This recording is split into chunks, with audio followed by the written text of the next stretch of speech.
The year was 1885, and the land had stopped forgiving sins. Snow clung to the mountains like it meant to smother the world quiet.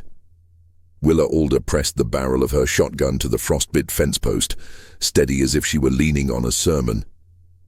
A rider was watching from the hill just beyond the tree line, just far enough to pretend he wasn't. She didn't raise the gun, not yet. She wanted him to know she'd seen him, and that was mercy enough for today.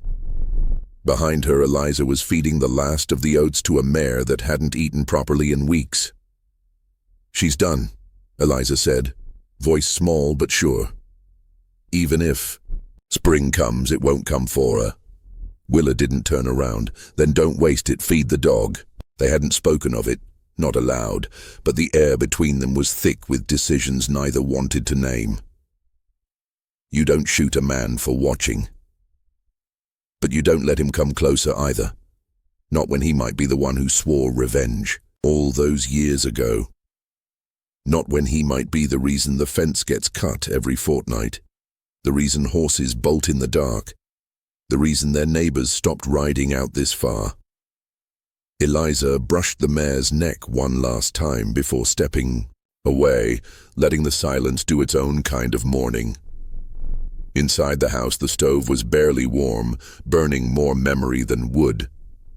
They had pawned the silver locket their mother left, sold the last saddle that wasn't cracked, and stopped hiring hands 2 seasons ago. Now they had the land and each other, and even that second part felt stretched thin. Eliza pulled a folded newspaper from under the floorboard.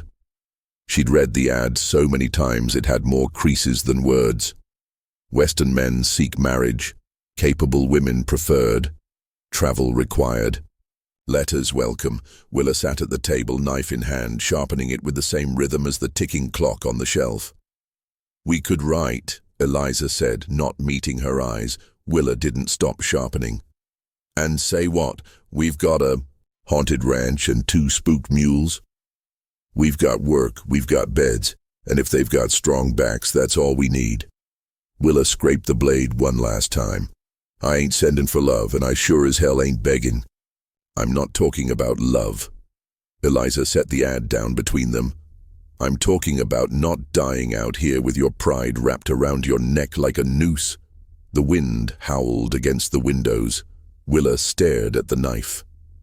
"I don't trust men who answer those ads." Eliza stared harder. "You trust the ones watching us from the hills?" That shut Willa up. She stood, poured what was left of the coffee, black, bitter, and one day from dirt, and drank it without sugar. That night, Eliza lit the lamp and took pen to paper. Her fingers shook, not from cold, but from the knowing that once she wrote it, there was no taking it back. "Dear stranger," she whispered as she wrote, "this land doesn't offer comfort, but it offers work. If you've known war or loss or silence, you'll fit right in." She didn't sign her name at first, just stared at the bottom of the page like it might answer something. Then finally, with a sigh, she signed, Eliza Alder, Crow Hollow. Willa didn't write that night, but she watched her sister fold the letter, and she knew something had shifted. Something in the foundation, something they wouldn't feel fully until it cracked. The next morning, they rode into town. No saddle polish, no smiles, just silence and hooves hitting frozen earth. They dropped the letter into the rusted mail, chute beside the general store. The postmaster nodded without asking. Folks knew better than to question Willa Alder's business. On the ride back, Willa finally spoke. "What if they come?" Eliza didn't look up. "Then they better come ready to bleed for something." 3 nights later, someone shot their last hen through the neck and left it dangling from the fence post like a message. No note. Just blood dripping into the snow like ink across a page. Willa buried it without a word. But that night, she sat at the table, picked up the same pen Eliza had used, and stared at the blank paper like it was daring her to speak. "I own land," she wrote, her handwriting firm, exact. It needs hands. You'll get food, shelter, and honesty. I won't ask more than I'd give." She stared at the line, then scratched something beneath it. "If you're running from something, keep riding. If you're ready to build something with scars on it, maybe we'll talk." Signed only her first name. At dawn, they rode into town again, frost clinging to their coats like second skin. No one spoke. Not the shopkeeper, not the preacher, not the undertaker sweeping snow from his steps. On the way back, Eliza stopped by the fence line. A section had been cut again, same as last time. Willa dismounted, stared at the wire, and said nothing. She didn't bend to fix it. She just stared into the woods. "We fix it?" Eliza asked. Willa didn't answer, just looked at the ridge and whispered, "Let him come closer." The wind picked up and carried her words into the trees. Weeks passed. Nothing came, no letter, no rider, no answer, until the third Sunday of the month, the same day their father died 4 years earlier. Snow was melting just enough to reveal mud and hoofprints. Eliza walked into town with her coat patched at the elbows and boots too thin for spring thaw. When she returned, she held 2 envelopes. One bore a name written in blocky print, the other in looping cursive like it had been written with care. She handed one to Willa without speaking. They didn't open them, not at first. Willa stared at the envelope like it might catch fire in her hands. "We don't know who they are." Eliza nodded. "They don't know who we are either." The sun dipped below the ridge. The porch creaked beneath their boots. Willa finally said, "Open yours." Eliza did, slowly, softly. Her breath caught halfway through reading. Then Willa opened hers. Neither of them smiled, but neither of them folded the letters back either. "They're coming," Willa said. "Soon?" "Eliza," Willa whispered. "They're already closer than we think." And in the woods above the pasture, someone else folded a different letter. One stained, one old, one with Willa's name scribbled across, the front in blood-colored ink. They were never just letters, they were calls to war, and something had answered. The year was 1885, and the hardest thing a man could do wasn't kill. It was stay. Bo Callahan stepped off the train with a canvas bag in one hand and a scar above his left eye that hadn't faded since Richmond. The platform was empty, save for a wind that pushed against his coat like it meant to turn him around. He didn't turn. He just looked to the west, where the sky was burning low, and whispered something no one heard. Jed Horn followed behind, silver tooth flashing as he tipped his hat to a woman herding geese across the frozen street. "Well, hell," he muttered. "Didn't think Wyoming'd smell like wet dog and old ash." Bo said nothing. They found a wagon waiting by the post office. 2 women, no smiles. One wore a shotgun like it was part of her spine. The other had eyes too warm for winter but lips set like stone. "You Callahan?" the first asked. Bo nodded. "That's right." "Willa," she said. No handshake. The gambler stepped forward, grinning like a man used to winning at cards. "Jed Horn. And you must be Eliza," the other replied. She didn't take his hand either, just nodded at the wagon. "Get in if you came to work." The ride back was quiet. The horses knew the road better than anyone else. Wind bit at their cheeks. Jed tried to talk twice, gave up after none of it landed. Crow Hollow wasn't much. 3 structures, half a barn, and a fence line that looked more chewed than mended. But the hills held a strange silence, like they'd heard too much and chose to forget. Willa walked them through it without ceremony. "You sleep in the bunkhouse. We eat at sundown. You pull your weight, you stay. You don't, you leave. Simple as that." Jed dropped his bag with a smirk. "No tour, no lemonade," Eliza spoke without looking up. "This ain't a picnic, Mr. Horn." Bo unpacked a single shirt, folded tight. He placed a small leather satchel on the shelf above the cot. Inside it, a scalpel, a bottle of laudanum, and a blood-stained telegram. He didn't read it anymore, just kept it close. At dinner, the stew was mostly bone and salt. No one spoke. Much. Jed asked about the nearest town. Willa answered with a glance. Eliza passed the bread without meeting anyone's eyes. Afterward, Willa handed out chores like commands. Bo was sent to the east fence. Jed was told to help split wood. Neither complained. They knew what silence meant out here. It meant you were being watched for the truth beneath your mouth. The next morning, Bo was already working before the rooster. No one told him where the tools were. He found them anyway, set each post straight, tested each line by hand. When Willa passed with a pail of water, she paused just long enough to say, "You served?" "Twice," Bo replied. "North?" He nodded once. "What's left of it?" She didn't thank him, just said, "Fence line's better than it was yesterday." That was her praise. Jed didn't take to labor as smooth. He swung the axe like it owed him something. Sweat soaked his shirt before noon. Eliza leaned against the barn, watching him. "You know how to do this, or just making it up?" "As you go." He wiped his brow. "Does it look that bad?" "You've cut the same log 3 times. He laughed. "Can't fake hard work, though. You impressed yet?" "Not sure what you're selling, but we're not buying." He grinned wider. "Then I'll work for free until you change your mind." Eliza didn't smile, but her lips twitched. Just slightly. That night a chicken went missing. No sign of feathers, no blood trail. Willa circled the coop with a lantern, eyes scanning the dark like she could smell lies in the wind. "They're testing the edge," she muttered. Bo looked where she looked, not saying the thing they were both thinking. Jed lit a cigarette with shaky hands. "You got wolves?" Willa didn't answer, just stared out at the hills.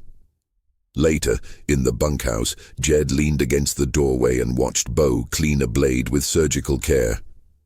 "You always this quiet, or just around strangers?" "I talk when I got something worth saying." Jed laughed. "That so?"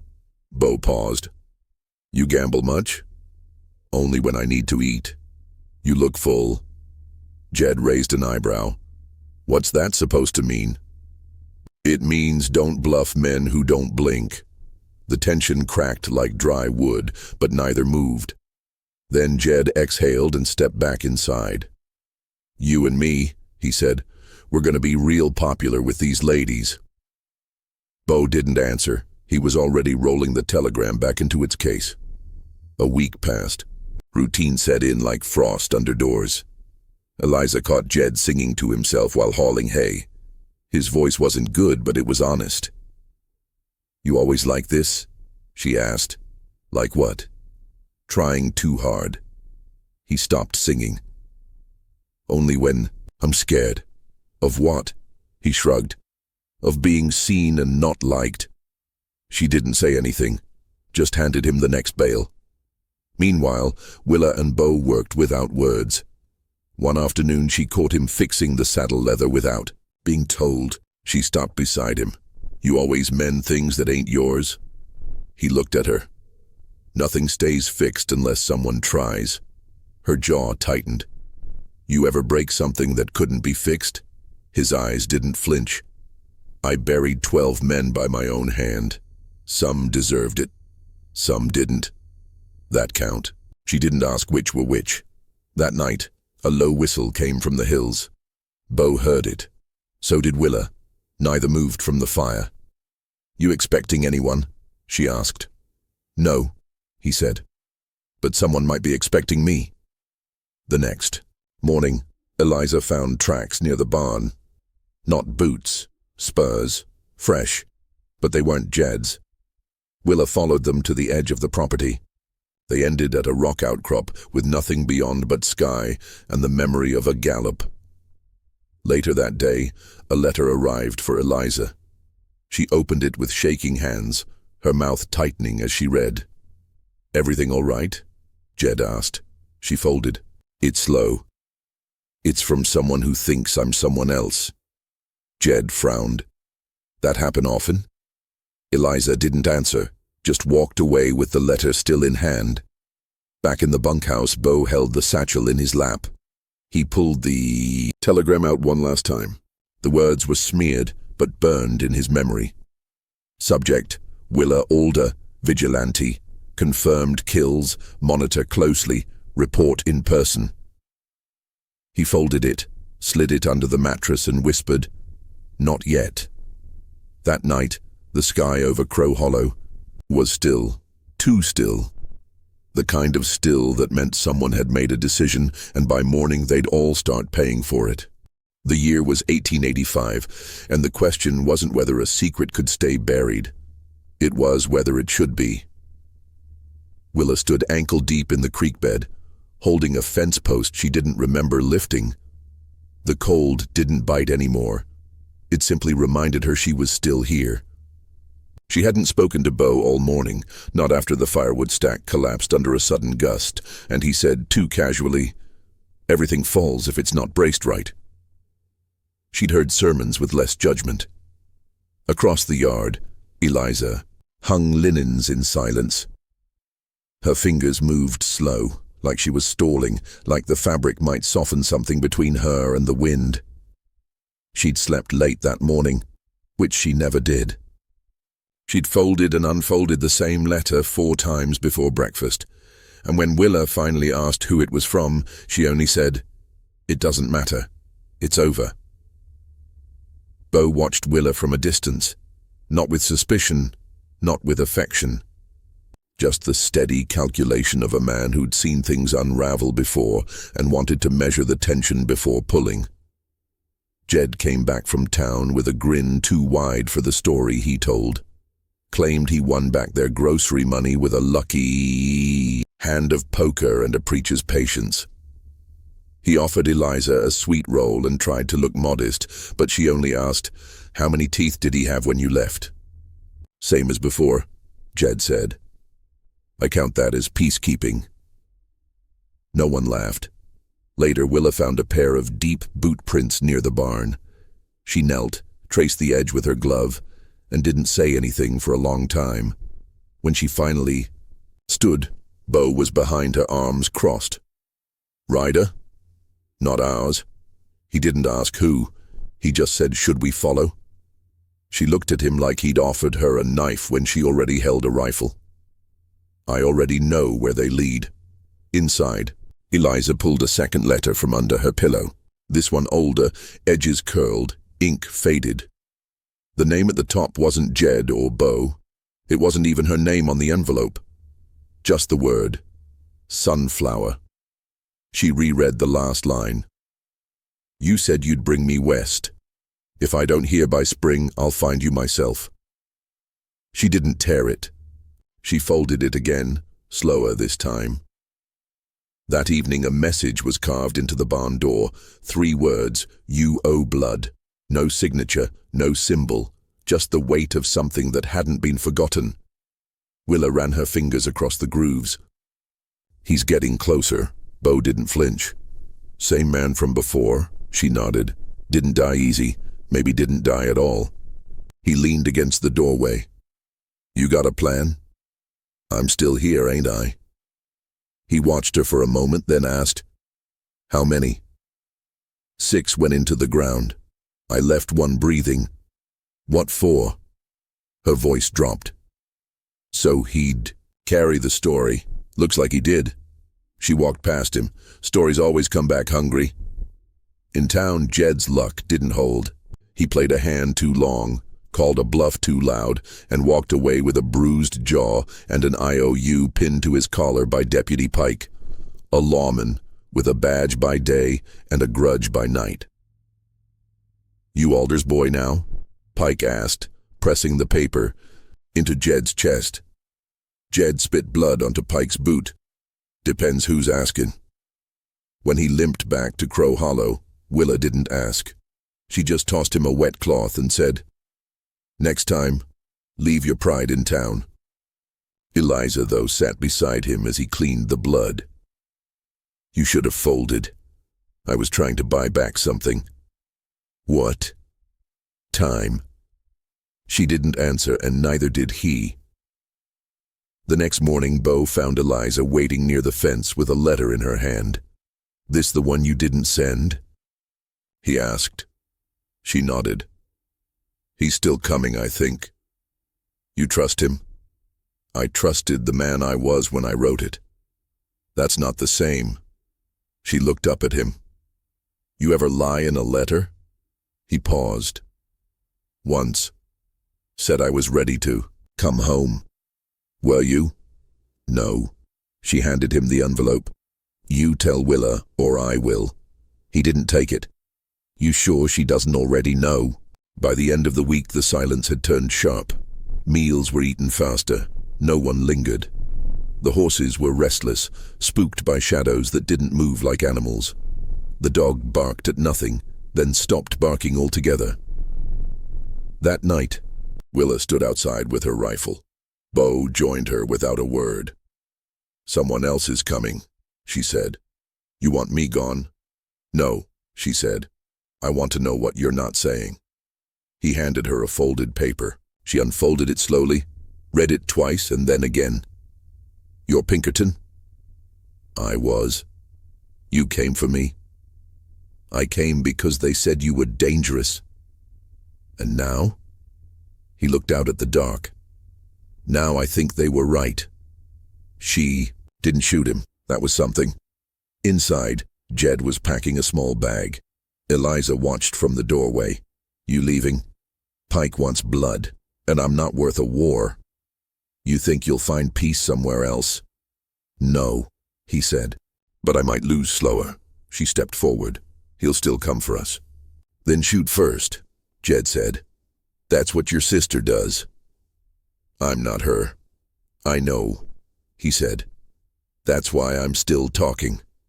She grabbed the bag from his hand. If you walk now, you're just another letter I should have never sent. He hesitated. I don't know how to stay. Then learn, she said. Same as we did. Outside, Willa loaded her rifle slow, methodical. Bo sat nearby, eyes on the horizon. We gonna make it? He asked. Not all of us, she said. He looked over. You think I'm here to turn you in? I think you were. And now? She chambered around. Now I think you're one of us. In the barn, the lantern flickered low. The dog whined once, then went quiet. And on the ridge, 7 silhouettes stared down at the ranch. The man in front scratched something into a tree with a knife, then they vanished. Morning would come, but not peace. The year was 1885, and Mercy didn't ride with the sunrise. It rode with whoever was willing to leave a man breathing. Willa stepped out into the frost barefoot, rifle in hand, blood soaked through her sleeve. She didn't flinch, didn't blink, just stared out toward the broken gate and the trail of boot prints leading back into the trees. The air held that unnatural silence again, the kind that came when killers thought they were owed something. Bo followed behind her, holding gauze and a belt. You're bleeding more than I'd like. I'll live, she said, kneeling beside the dead chicken that had been nailed to the barn door.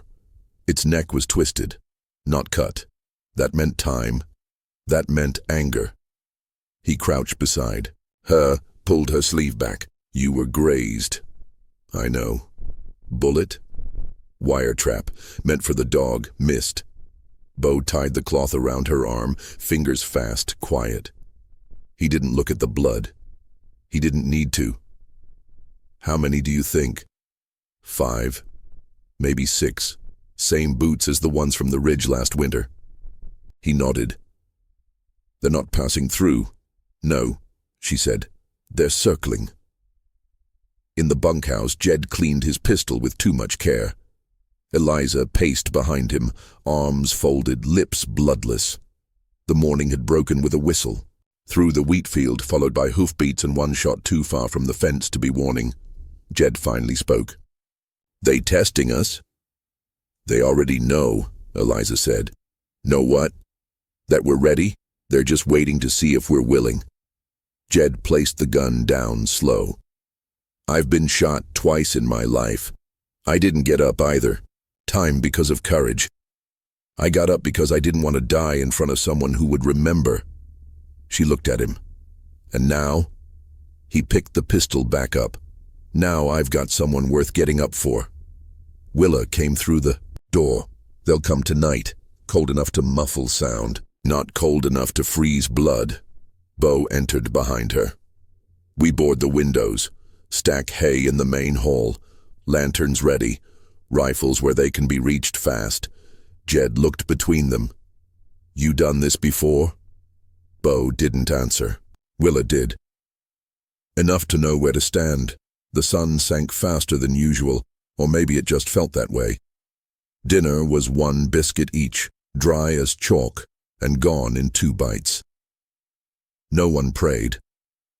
The sky didn't look like it was listening. Eliza loaded the rifles with trembling fingers. Willa didn't comment on the tremble. She just nodded when it was done. They waited. The sound came just after midnight. Not a gallop. A slow approach. Deliberate. Boots on gravel. The creak of a gate. No voices. Jed was on the roof with the repeater. Bo took the east side with the shotgun. Willa stood in the barn door. Eliza stayed by the fire with a pistol and her father's knife. Then the first torch lit up on the hill. Then another. Then 3 more. They moved slow, lanterns swaying like they weren't in any kind of hurry. They wanted to be seen, wanted fear to walk ahead of them. The first shot came from the dark, missed the barn by 10 feet but split the silence wide open. Jed returned fire instantly, dropping a man mid-stride. The torch hit the ground, the light rolled. The dead man twitched once and didn't again. From the trees came yelling, quick, sharp, meant to scatter cattle or hearts. Willa didn't flinch. She raised the rifle, waited for movement, and pulled the trigger just once. Someone cried out.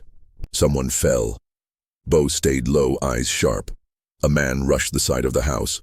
Bo stepped from the shadow and struck him across the face with the stock.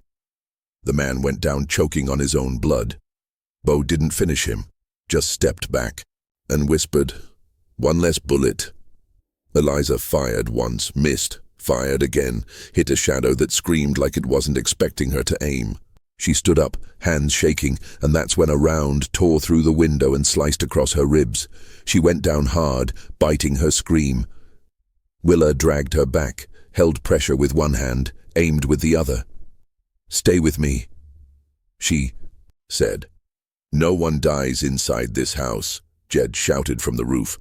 "One's flanking the north side, moving fast." Bo ran without question.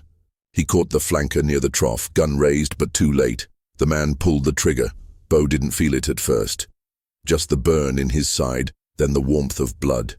He fired back once, center mass. The attacker dropped.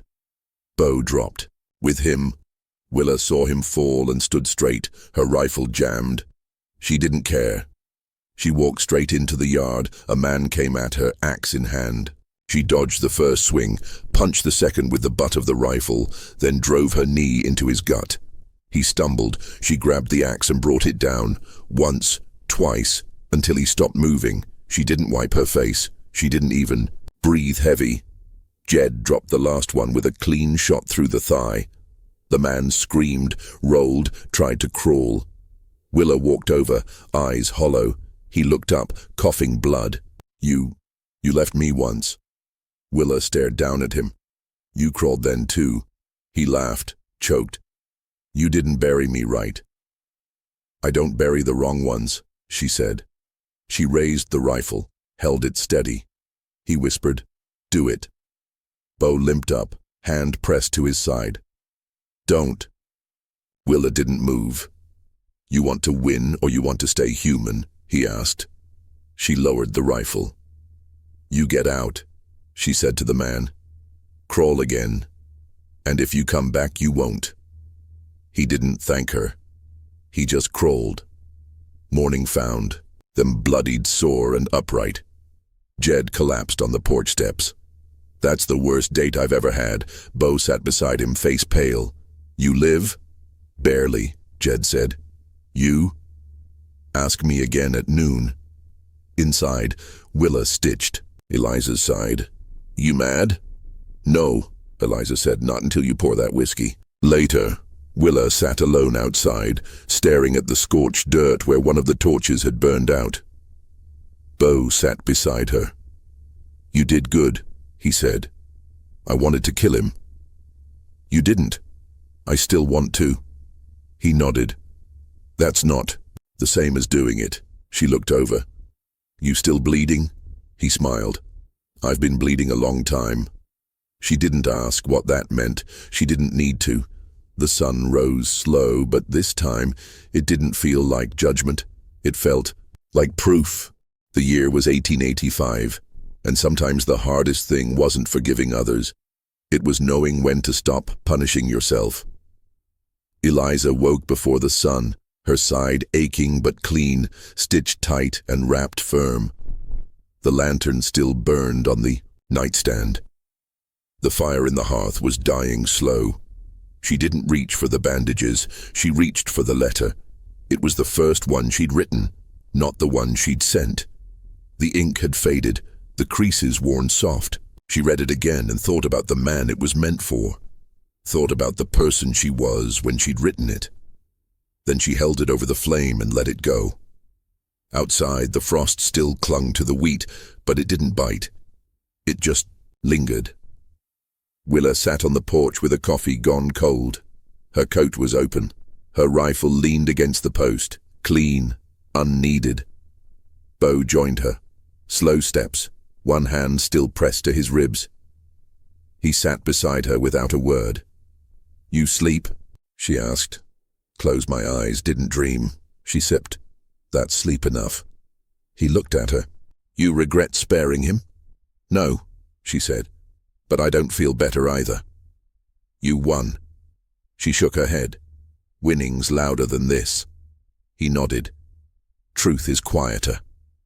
The barn door creaked.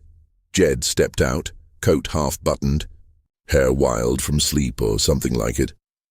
He carried a folded paper, walked across the yard, and handed it to Eliza where she sat on the swing. She read it once, then again. You're giving this to me? She asked. Jed shrugged. Water rights. Signed over. Cost me my gold tooth and 3 lies. She looked up. Why? I figured if I stayed, I should stop owing you things. You don't owe me, she said. But thank you. He sat on the step.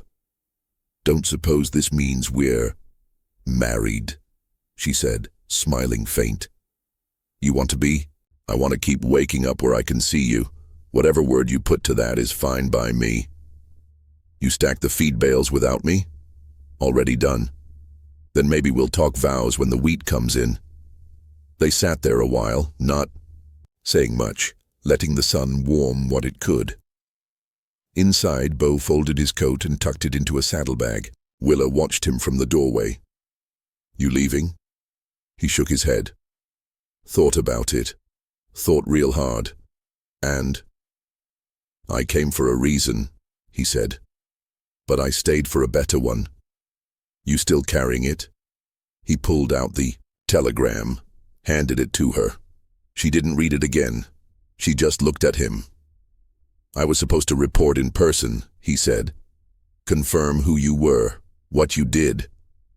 And now, he held up a match, lit it, and let the flame eat the edge of the paper.